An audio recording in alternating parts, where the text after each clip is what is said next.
they should be aware of it, and they should be aware of their responsibilities. And there are some very, very capable landlords out there that actually take their responsibilities seriously. They do the job and absolutely fine. There are others out there that obviously they're running full-time jobs. They've got families. They've got everything else. They've got a couple of rental houses, and worrying about 170 pieces of legislation. It isn't the priority of their day, but it can have an impact. So I think the whole idea of this is trying to raise the standard of what is out there. Whether this is the right method, obviously, I think with that, time will tell that. And I think time is a great observer of that.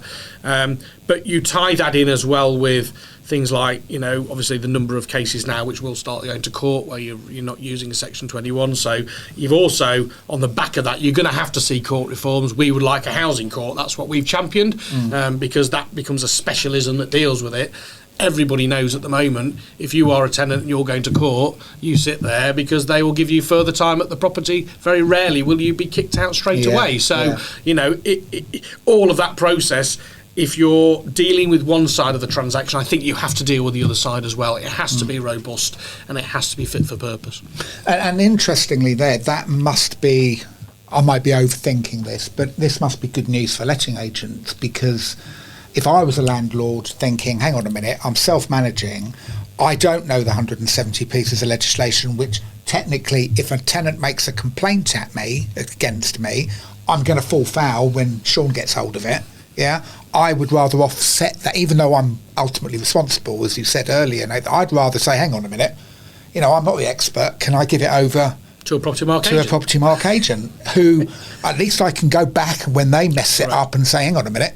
Correct. You're the professional. I mean, so it must be good news, I think, for the sector. Well, really. I would hope so. Both, isn't it? I think it is. And, let's be honest, we're talking about protection, but let's swing the other side. At the end of the day, you're providing a service. That's what you're effectively doing. Landlords are technically a business. They're providing a service to their customer. The customer happens to be what we call a tenant, and so you are providing, it's customer service at the end of the day. Absolutely. But equally, you're not there to bend over backwards. You're there to provide it to a certain level, a certain standard, and an appropriate standard, really.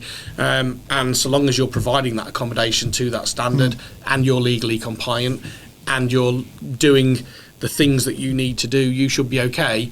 It's making sure that you've got the time and resources to do that. And if you haven't got the time and resources, get a professional, because as you will know, the fines that come out the other end of it and the issues that happen are hefty, and it's a false economy to cut corners because of a slight bit of a fee difference.